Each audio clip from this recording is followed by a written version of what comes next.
Eric Arthur Blair, más conocido como George Orwell, es uno de los escritores británicos más conocidos del siglo XX. Sus novelas Rebelión en la Granja y 1984 le hicieron mundialmente famoso, y hoy sus novelas las podemos encontrar en cualquier librería o biblioteca. Además, su pensamiento pseudoizquierdista y humanista ha hecho que el mundo académico lo tenga en alta estima y lo hayan convertido en uno de los paladines de la libertad y de la democracia. Pero detrás de George Orwell se encuentra el ciudadano Eric Arthur Blair, del que poco se habla porque no interesa su verdadera personalidad, que le llevó a ser un chivato, un ferviente anticomunista, homófobo e idealista, en pocas palabras, el tonto útil de los servicios de inteligencia anglo-estadounidenses. De modo que en este vídeo voy a desenmascarar a George Orwell y a exponer su pensamiento político. Así que vamos con el vídeo, esto es Red Planeta, comenzamos.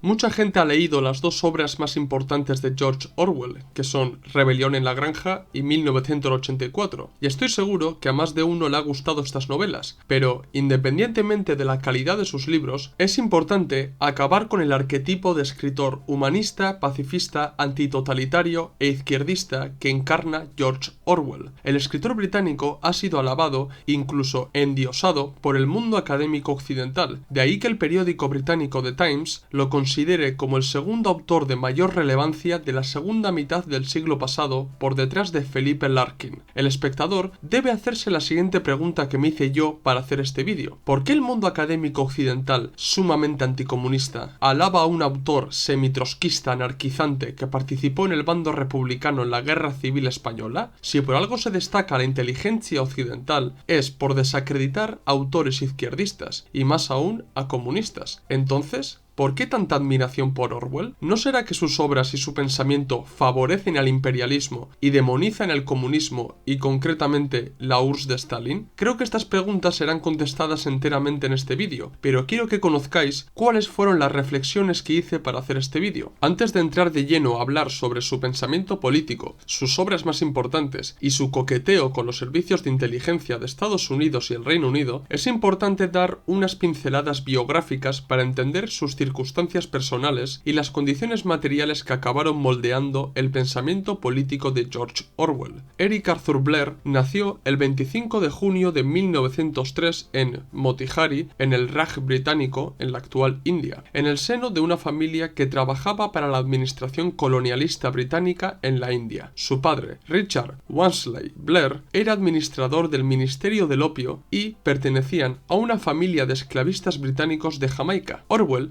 no vivió mucho tiempo en la India porque para 1905 se trasladó a Inglaterra junto a su madre y su hermana mayor. Estudió en Inglaterra y acabó cursando sus estudios en el Eton College. Tras terminar sus estudios, se unió a la Policía Imperial Británica y marchó a Birmania. Este trabajo le ayudó a costearse los estudios y permaneció como oficial del imperio durante 5 años. Su experiencia en Birmania le sirvió para posteriormente escribir su novela Los días de Birmania. Además, la aventura imperial de Orwell hizo que desarrollara un sentimiento anticolonialista al ver con sus propios ojos la opresión colonial que el Reino Unido ejercía en el Raj británico. Ahora bien, Orwell no se preocupó por las causas materiales del colonialismo ni del imperialismo, simplemente se dejó llevar por los sentimientos de injusticia y entendió vagamente la organización social en el capitalismo, en el que existen opresores que viven en la abundancia y los oprimidos que son los desposeídos. Pero, aparte de llegar a esta conclusión, nunca llegó a desarrollar esta idea científicamente y tampoco acudió a los autores marxistas para entender materialistamente el desarrollo de la lucha de clases y su desenvolvimiento, por ende, la causa de la explotación colonial que ejercía el Reino Unido en la India y en el resto de las colonias. Su experiencia en Birmania hizo que al regresar a Inglaterra le atormentara la idea de que él mismo pertenecía a la clase opresora que permitía y amparaba el colonialismo británico. Esto lo llevó a desarrollar una especie de espíritu humanista e idealista que Galván Reula lo explica de la siguiente manera en su artículo George Orwell y España. Le obsesionaba la situación de ser un miembro de la clase opresora, que ello le llevó a simpatizar con los oprimidos e incluso, al volver a Europa, a considerar la sociedad inglesa desde esta perspectiva. Es decir, veía a la clase trabajadora como la oprimida y a los poseedores de capital como opresores. Es importante hacerse eco de esta visión colonialista y simplista del problema de las clases sociales para comprender bien los derroteros de su evolución posterior, caracterizada por su falta de conocimiento profundo de la política y su carencia de ideología concreta. Lo que lo mueve es ese sentimiento humanitario de opresor que quiere ponerse de parte del oprimido. Este sentimiento de culpa de ser un supuesto opresor le empujó a conocer los males de la sociedad capitalista y a investigar las condiciones de vida de los que él consideraba los oprimidos. Así pues, al regresar a Inglaterra, decidió convivir con los estratos más bajos de la sociedad inglesa, esto es, con el lumpenproletariado, para conocer las causas y el modo de vida de estas personas. Experimentó en sus propias carnes la indigencia y conoció la situación del lumpenproletariado. Los orwellianos afirman que esta experiencia fue como una especie de investigación por parte de Orwell, pero, lejos de la investigación que hizo Engels para escribir su investigación, la situación de la clase obrera en Inglaterra, Orwell se pareció más a un iluminado que no pertenecía al lumpenproletariado y que quería redimirse, viviendo una temporada en la misma situación que ellos. Objetivamente, la experiencia de Orwell le valió para desquitarse del sentimiento de pertenecer a la clase opresora y ser parte de la clase oprimida. Albert Scusa, en su artículo ¿Quién fue realmente George Orwell?, escribió lo siguiente acerca de este episodio en la vida del escritor británico. En su retorno a Inglaterra, decide conocer en su propia piel la vida de las capas más bajas de la sociedad, en una actitud más parecida a la de un Cristo que quiere redimir a los pobres que a la de un científico social que busca conocer la realidad para transformarla. Por ello, decide irse a vivir como vagabundo a un barrio popular londinense para tener un contacto directo con los estratos más desarraigados. En 1928 viaja a París, donde repite la misma experiencia sufriendo en carne propia la miseria. No es cierto que por aquellos años Orwell entrara en contacto con el proletariado inglés y francés, porque el mismo Orwell escribió lo siguiente en su obra El camino a Wigan. Cuando pensaba en pobreza, la consideraba en términos de indigencia absoluta y por consiguiente mi imaginación se volvía hacia los casos extremos, hacia los parias sociales, los vagos, los mendigos, los criminales, las prostitutas, que eran lo peor de lo peor y con quienes yo quería entrar en contacto. Lo que yo deseaba profundamente en esa época era encontrar un camino para salir de una vez para siempre del mundo respetable. De modo que se puede apreciar que Orwell no asoció tanto la pobreza y las malas condiciones de vida con el proletariado, sino más bien con los estratos más bajos de la sociedad que formaban parte del lumpenproletariado o, como lo describió Orwell, los parias sociales. Después de su aventura por las capas más bajas de Inglaterra y Francia, en 1929 regresó a Inglaterra y vivió con sus padres. Allí consiguió trabajo como profesor de escuela. En 1933 adoptó el seudónimo de George Orwell y para 1936 ya había escrito varias novelas que no tuvieron mucho éxito. A principios de 1936, Orwell empezó a dar forma a su pensamiento político tras tener contacto con varios círculos izquierdistas ingleses. A su vez, ejerció como reportero investigando las condiciones de vida de los trabajadores y este trabajo le ayudó a ponerse en contacto con el Partido Laborista Independiente que se encontraba a caballo entre la Comintern y el trotskismo. Pese a acercarse a los laboristas independientes, Orwell no tomó partido inmediatamente y se mantuvo al margen de los análisis marxistas que él consideraba como análisis dogmáticos que buscan la utopía materialista. Lo que sí es verdad es que entrar en contacto con el Partido Laborista Independiente le sirvió para marchar a España y participar en la guerra civil, porque, tal y como le confesó a su colega Henry Miller, voy a matar fascistas porque alguien debe hacerlo. Llegó a Barcelona el 26 de diciembre de 1936 con una carta de presentación de los laboristas independientes y debido a su perfil político ambivalente y populista, se enroló en las filas del Partido Obrero Unificado Marxista, el POUM, aunque, años más tarde, admitiría que de haber comprendido mejor la situación social y política de España, se hubiera acercado a los anarquistas de la Confederación Nacional del Trabajo, CNT. Orwell no dominaba la teoría marxista, desconocía la situación de España, rechazaba el materialismo dialéctico y abrazaba el idealismo humanista. Pero, si algo tenía claro Orwell, es que el Partido Comunista de España y el Partido Socialista Unificado de Cataluña no eran compañeros de viaje en la guerra civil y que el estalinismo era tan peligroso y nocivo que el fascismo y el nazismo. Este pensamiento iba acorde al pensamiento pseudo-trotskista anarquizante del POUM y su socialismo humanista lo demostró en su libro El camino a Wigan. Menos sobre conciencia de clase, expropiación de los expropiadores, ideología burguesa y solidaridad proletaria, sin mencionar las palabras sagradas de tesis, antítesis y síntesis, y más sobre justicia justicia y libertad. Al leer esta frase, no sé si estamos hablando de un liberal o un socialdemócrata, pero desde luego no podemos hablar de un marxista revolucionario. En el periodo que Orwell estuvo en Barcelona, le maravilló la idea de emprender una revolución dentro de la guerra civil y dejándose llevar por el romanticismo revolucionario de ver a jornaleros y obreros trotskistas y anarquistas combatir contra los totalitaristas, estalinistas y franquistas, participó en las Jornadas de Mayo de Barcelona de 1937. Su participación en las Jornadas de Mayo le marcó enteramente y le valió para escribir Homenaje a Cataluña, en el que idealizó la causa del POUM y el de los anarquistas, y demonizó a los malvados estalinistas del PCE y del PSUC. Más tarde hablaré sobre la criminal tergiversación de la guerra civil que realizó Orwell, pero quiero adelantar que en sus análisis se enfocó mucho más en criminalizar y demonizar a los comunistas españoles que a los golpistas, y esto ha servido para crear toda una escuela orwelliana que ha revisado toda la historia de la guerra civil, convergiendo, sospechosamente, con las mentiras vertidas por el régimen franquista durante casi 40 años. Aparte de su participación en las Jornadas de Mayo de Barcelona de 1937, también estuvo en Huesca. Cabe destacar que este frente, comparado con la Batalla de Madrid, Guadalajara o del Ebro, fue un frente en el que los milicianos antifascistas se enfrentaron a un número menor de golpistas. Aún así, Orwell participó en los combates siendo herido en el cuello por un disparo. La experiencia de Orwell en la Guerra Civil Española le marcó de sobremanera y condicionó todo su pensamiento político. Pero lo que más marcó a Orwell es el desarrollo de un odio contra todo totalitarismo en el que metió dentro del mismo saco a la URSS de Stalin, a la Italia de Mussolini y a la Alemania nazi. Orwell nunca se preocupó por investigar acerca de la vida social en la URSS y cuáles eran los verdaderos objetivos de los que él consideraba stalinistas. Más bien, se dejó llevar por la propaganda anticomunista difundida por los medios de comunicación anticomunistas de los países capitalistas para crear una caricatura demonizada de la Unión Soviética y ser de los primeros autores de corte izquierdista en comparar el comunismo con el fascismo. A su vez, tampoco se molestó en investigar por qué el PCE o el PSUC defendieron la Segunda República ante los golpistas. Solamente se quedó con la idea romántica del intento de una revolución trotskista y anarquista en Barcelona y de cómo los republicanos antifascistas consecuentes combatieron contra ellos para impedir que los golpistas se beneficiaran de la brecha que se había creado en el bando republicano. Pero sigamos. En 1941, Orwell trabajó para el Servicio Oriental de la BBC para que los aliados ganaran apoyos en la India y en el este de Asia. En 1943 renunció a esta misión y se convirtió en columnista del Tribune. En 2015 se descubrió que por aquellos años los servicios de inteligencia del Reino Unido espiaron a Orwell por combatir en la guerra civil en el bando republicano y por ser un intelectual de corte izquierdista que a la larga podría perjudicar al establishment británico. Pero este espionaje que los orwellianos afirmaron que fue realizado por el Gran Hermano o Big Brother no fue a más, ni le supuso nada grave a Orwell, a diferencia de los verdaderos combatientes antifascistas y comunistas de otros países que sufrieron censura, cárcel y represión por parte de los gobiernos capitalistas, como es el caso de varios brigadistas estadounidenses de la Brigada Lincoln. Es más, Orwell en 1949 se convirtió en un verdadero chivato, ya que pasó al Ministerio de Relaciones Exteriores y de la Mancomunidad de Naciones, o el Foreign Office del Reino Unido, una lista de 38 personas que simpatizaban con el comunismo y las causas socialistas. Paradojas de la vida, Orwell, que tanto denunció el totalitarismo e incluso en su libro 1984 habló de la policía del pensamiento, acabó convirtiéndose en un lacayo de esa misma policía del pensamiento. Finalmente, George Orwell falleció en 1949 a la edad de 46 años a causa de la tuberculosis que contrajo mientras llevaba a cabo sus aventuras con el lumpenproletariado inglés. Bien, hasta aquí la breve biografía de George Orwell. A partir de aquí me voy a centrar en su pensamiento político y voy a desmentir varias mentiras que rodean al personaje de Orwell para desenmascararlo y que la gente conozca la verdadera cara de este escritor.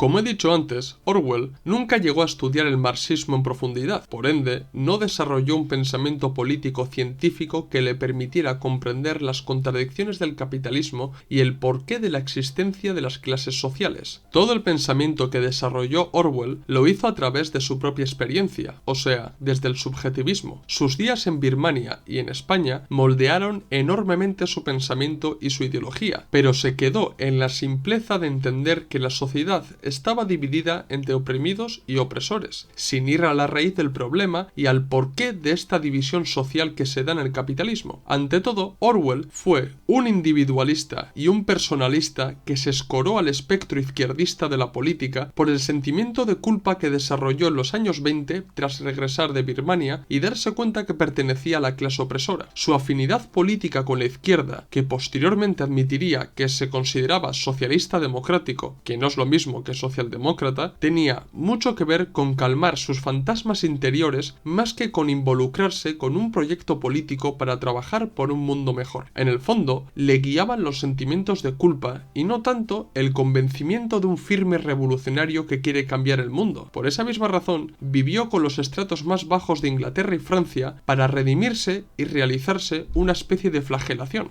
La toma de contacto con los círculos semitrotskistas de Inglaterra le ayudó a acercarse al marxismo, pero ese marxismo fue un marxismo vulgar, simplista, que se acercaba más al pensamiento de un humanista idealista pequeño burgués que a un marxista revolucionario. La no aceptación del socialismo científico para comprender la contradicción clasista dentro del capitalismo hizo que Orwell no comprendiera el desenvolvimiento de las sociedades capitalistas y rechazó categóricamente la manera en la que los comunistas diferencian a la clase trabajadora de la clase burguesa, de manera muy sencilla, incluso simplista. La clase trabajadora sería la clase desposeída de medios de producción y que vende su fuerza de trabajo a cambio de un salario, y, al contrario, la clase burguesa sería la clase tenedora de medios de producción y que compra la fuerza de trabajo de los desposeídos. No obstante, Orwell propuso el abandono de lo que él llamó la jerga marxista ortodoxa que ataca a la pequeña burguesía y consideró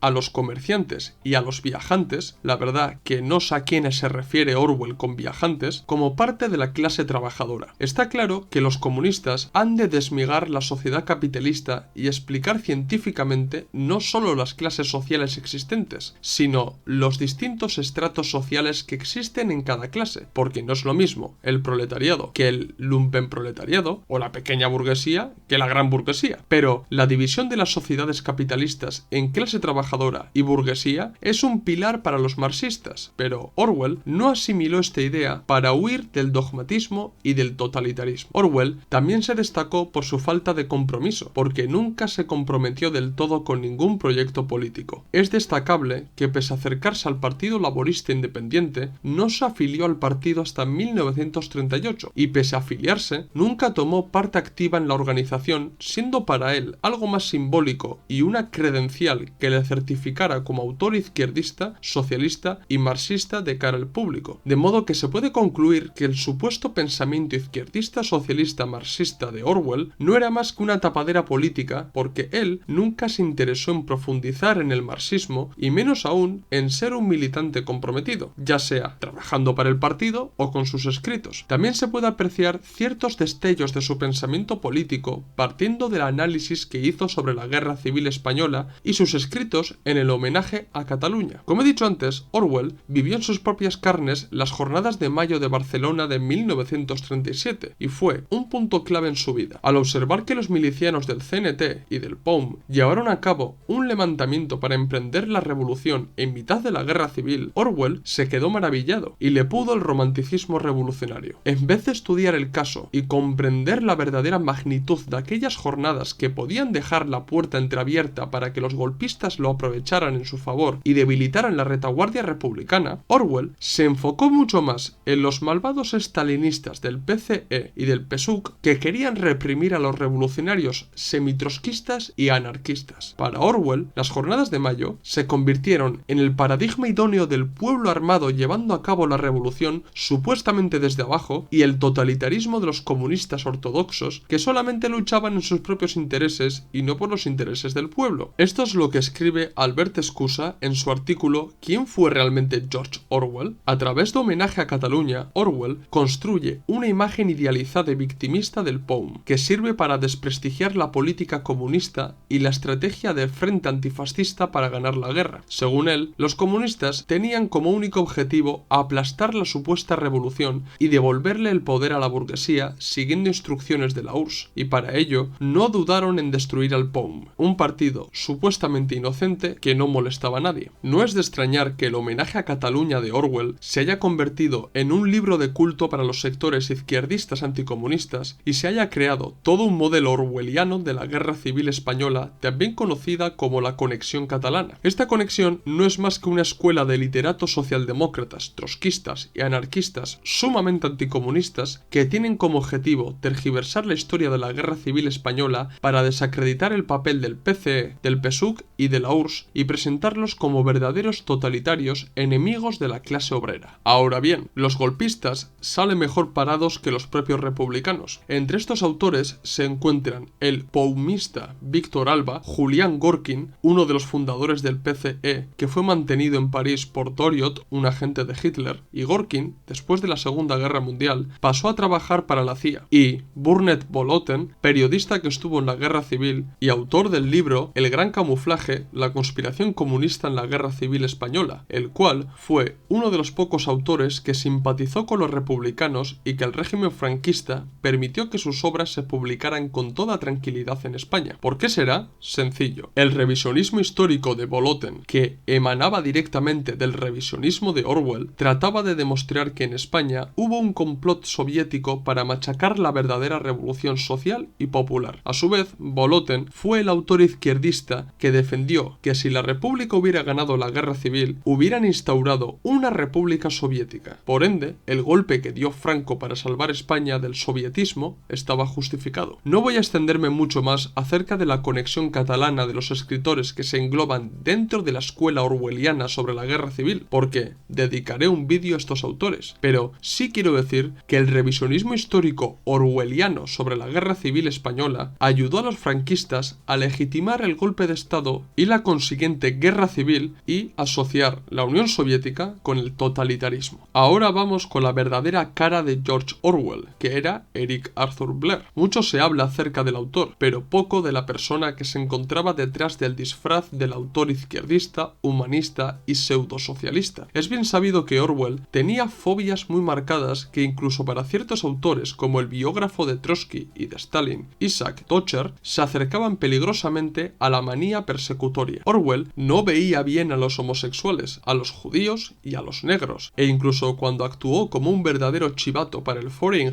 Office, entregando una lista en el que dio nombres y apellidos de ciertos miembros de la inteligencia, se puede apreciar los supuestos delitos que imputó a estas personas. Por ejemplo, a Stephen Spender lo acusó de ser homosexual, a George Patmore de ser negro, a Kingsley Martin de ser un liberal degenerado y muy deshonesto, a Paul Robertson de ser negro y antiblanco, a Tom Driberg de ser judío, inglés, homosexual. Según Orwell, todas estas personas eran procomunistas, pero no solo eso. Lo más llamativo es que para él ser negro, judío u homosexual era también un atributo o característica negativa que convertía a estas personas en una amenaza para el orden democrático antitotalitario británico. Siguiendo con el verdadero Orwell, cabe destacar que él nunca escondió su defensa por los valores tradicionales del Reino Unido. Entendió que los comunistas, y concretamente los stalinistas, querían romper radicalmente con el pasado, la historia y la esencia de las naciones, de modo que eran verdaderos enemigos de los pueblos amantes de la libertad. En 1940 escribió un artículo titulado El león y el unicornio, en el que escribió verdaderas odas nacionalistas, incluso chauvinistas, que ensalzaban los valores inherentes a los británicos, como lo eran la deportividad, la caballerosidad y el sentido del deber. El profesor Lionel Trilling, admirador de Orwell, escribió lo siguiente en el prólogo de Homenaje a Cataluña. Nunca cedió en su ira contra el orden establecido, pero una paradoja de la historia había hecho del viejo orden británico una de las cosas que todavía eran benéficas en el mundo. Por esto Orwell se aferró con una especie de orgullo retorcido, férreo, al viejo estilo de la última clase que había regido el viejo orden. De repente Orwell sufrió una especie especie de amnesia y olvidó lo escrito por él en su libro Los días de Birmania, y ensalzó con un orgullo patriotero y chauvinista al Imperio británico y defendió que el imperio aún preservaba valores tradicionales positivos para la civilización occidental. Y si no me creéis, os voy a leer un pequeño fragmento del artículo de Orwell, El león y el unicornio. El debilitamiento general del imperialismo y hasta cierto punto de la moral británica que se produjo en los años 30 fue obra, en parte, de la intelectualidad del ala izquierda, la cual, por su parte, había surgido como un producto del estancamiento del imperio. Durante los últimos 20 años, la visión negativa de vago que ha estado de moda entre los izquierdistas ingleses, el desprecio burlón de los intelectuales por el patriotismo y por el coraje físico, el esfuerzo persistente por hacer astillas la moral inglesa y extender una actitud hedonista ante la vida, la actitud del yo que gano, no ha hecho más que daño.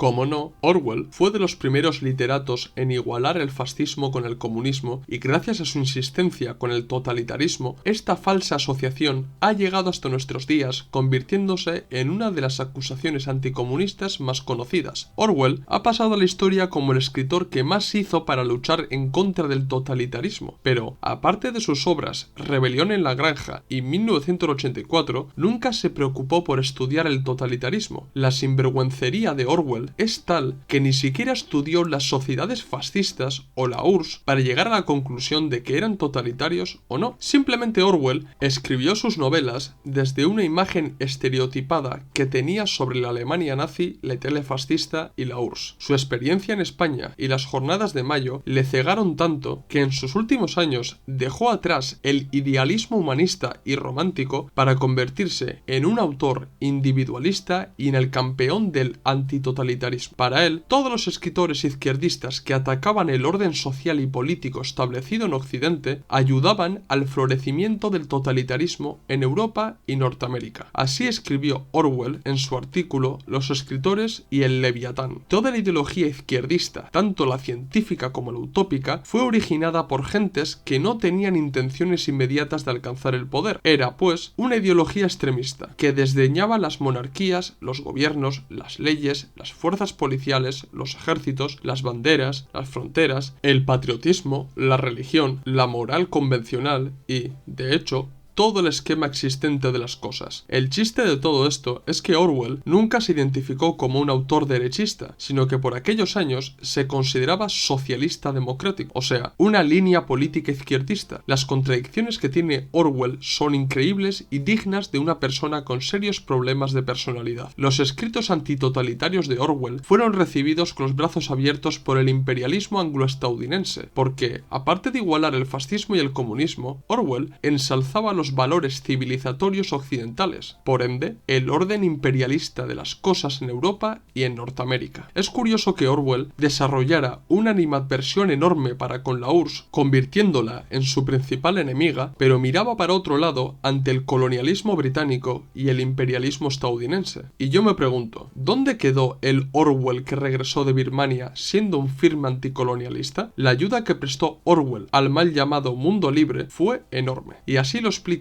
Albert Scusa en su artículo ¿Quién fue realmente George Orwell? Identificando fascismo con comunismo y con la URSS, crearon las bases para una política agresiva anticomunista, con la cual han colaborado un sinnúmero de izquierdistas orwellianos haciéndose eco de la propaganda de los centros de poder imperialistas, predicando entre las masas de oprimidos y explotados, a su manera, la convicción de que no existía otro mundo posible, sino otro mundo mucho peor, argumentando que combatía al totalitarismo, en realidad estaba ayudando a su consolidación, igual que no tuvo ningún reparo en colaborar con publicaciones de la izquierda anticomunista como New Leader y Partisan Review, ambas sufragadas por la CIA. Lo que os he comentado hasta ahora creo que os ayudará a conocer mejor a George Orwell, o mejor dicho, al verdadero Eric Arthur Blair. Ahora vamos con algunas de las mentiras más difundidas en torno a Orwell, y que se han hecho famosas solamente para imprimir un carácter de rebelde antisistema a Orwell. Autores como Pepe Gutiérrez de la Fundación Andreu Nin han sostenido durante años que Orwell sufrió censura por parte del Reino Unido, y concretamente su obra Rebelión en la Granja. Esta afirmación tiene la intención de dar una imagen de autor izquierdista comprometido con la causa, que escribía duros artículos y novelas que denunciaban el totalitarismo y que por ello era censurado por el establishment británico. Pero, para desgracia de estos orwellianos, la historia es bien distinta. Rebelión en la Granja fue escrita durante la Segunda Guerra Mundial y publicada en 1945. Es totalmente cierto que la novela sufrió un atraso en 1945 y no fue publicada en la fecha que quiso el autor, pero un retraso en la publicación del libro no es igual a censura. ¿Por qué se retrasó la publicación de Rebelión en la Granja? Primero, hay que entender que el libro de Orwell es un escrito supuestamente antitotalitario que denuncia directamente la URSS de Stalin. El libro pretende ser una metáfora de lo que, según él, sucedió en la URSS, una revolución proletaria gloriosa que acabó corrompiéndose por culpa del malvado Stalin, que acabó imponiendo un régimen de terror peor que el que habían derrocado los bolcheviques. Ahora bien, para hacer más divertida la historia, Orwell narra este hecho con animales, por lo que el libro se convierte en un libro accesible y entendible para todos los públicos. Como dice el ya citado Albert Scusa, el propósito específico que Orwell arrojó en Rebelión en la Granja, con sentido de urgencia, era el deseo de que explotara el mito de la Unión Soviética como paradigma de Estado socialista. Era un libro a todas luces antisoviético y en contra de Stalin, y la publicación del libro en 1945, en plenas negociaciones entre los aliados, hubiera sido una verdadera torpeza por parte de los anglo-estadounidenses. Sería de muy mal gusto e irresponsable sacar semejante libro, que era una burla directa a la URSS de Stalin, cuando los aliados debían estar más unidos que nunca para vencer el nazifascismo. Por esta razón, Rebelión en la Granja fue retrasado y publicado a las puertas de declarar la Guerra Fría a la URSS, porque en ese nuevo contexto geopolítico interesaba difundir y promocionar un libro tan antisoviético como el de Orwell. La otra novela archiconocida de Orwell es 1984. Esta obra se ha convertido en la Biblia del antitotalitarismo, y la verdad que existe un gran debate acerca de qué sistema pretende criticar Orwell en la obra. Se ha especulado que en 1984 critica un supuesto régimen fascista. Otros hablan que Orwell se adelantó y plasmó en su libro la futura sociedad capitalista, pero la verdad que lo que Orwell estaba criticando era la URSS de Stalin, y así lo explica Emilio Corbière. Se muestra una panorámica del socialismo en la URSS similar a un delirante drama totalitario y monstruoso, con un gran hermano, Stalin, que tenía un control social absoluto sobre los individuos sometidos a su dominio, mediante un sofisticado mecanismo de control mental. Esta obra se convirtió en lectura obligada para los oficiales de la CIA y un organismo dependiente llamado Consejos de Estrategias Psicológicas, además de que la OTAN utilizó todo el vocabulario de esta novela durante los años 50 en su estrategia anticomunista. Es curioso cómo Orwell, sin haber estudiado en profundidad el sistema soviético y la toma de decisiones del gobierno soviético, se aventuró a escribir 1984 creyendo tener la razón absoluta acerca de la Unión Soviética. Pero hay que dejar una cosa clara que desprestigia enormemente a Orwell. 1984 fue un plagio. Orwell plagió el libro de Evgeny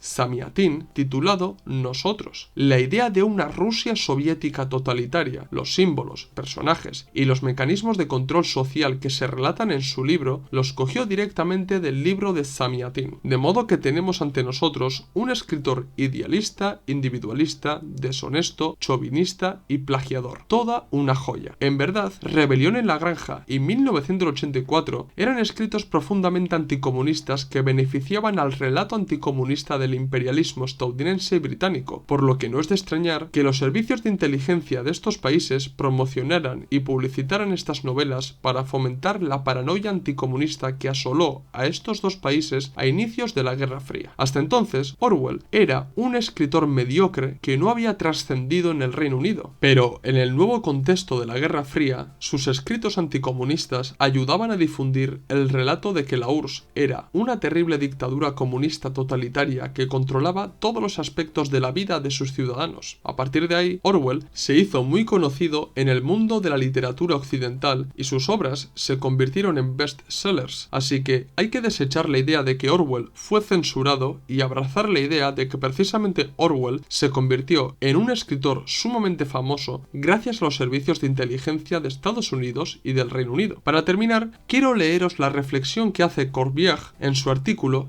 George Orwell no escribió 1984. ¿Quién era Orwell? Un francotirador, un escéptico que dedicó sus esfuerzos a describir con criterio maniqueo las grandes contradicciones sociales y políticas de nuestro tiempo. Anarquista, semitrotskista en España, laborista en Inglaterra, pensador libre, antisemita encubierto. Sus ideas reales dejan trascender una suerte de elitismo. Poseía una imaginación intensa, pero su metodología de pensamiento era restringida, unilateral. Ya va siendo hora de que la gente conozca a la verdadera persona que se escondía detrás del disfraz de escritor humanista, izquierdista y antitotalitario que era George Orwell. Eric Arthur Blair fue una persona individualista de carácter pequeño burgués, tradicionalista y que tapó su anticomunismo con el antitotalitarismo. También fue un chivato que entregó una lista con nombres y apellidos de distintos colegas de la inteligencia de Estados Unidos y el Reino Unido, y su revisionismo sobre la historia de la guerra civil ha servido para que se cree toda una escuela orwelliana dedicada a tergiversar lo que realmente sucedió en la guerra civil española. ¿Qué os ha parecido el vídeo? ¿Os ha gustado? ¿Os gustaría que hiciera otro vídeo desenmascarando a algún otro personaje histórico que ha sido endiosado por la historiografía oficial? Hacérmelo saber en los comentarios y sugerirme nuevos temas para que trate en futuros vídeos. Dar like si os ha gustado el vídeo, si sois nuevos, suscribiros al canal. Recordad que en la descripción del vídeo tenéis el enlace de PayPal para donarnos dinero y echar una mano al canal para que podamos seguir subiendo contenido y con el tiempo ir mejorando la calidad de nuestro contenido. También tenéis los enlaces de los documentos que tenemos a la venta. Pasaros por el blog de entrevistas donde tenemos entrevistas muy interesantes y seguirnos en las redes sociales Twitter, Facebook e Instagram donde subimos nuevo contenido a diario. Esto es todo, nos vemos en el próximo vídeo. ¡Salud, camaradas!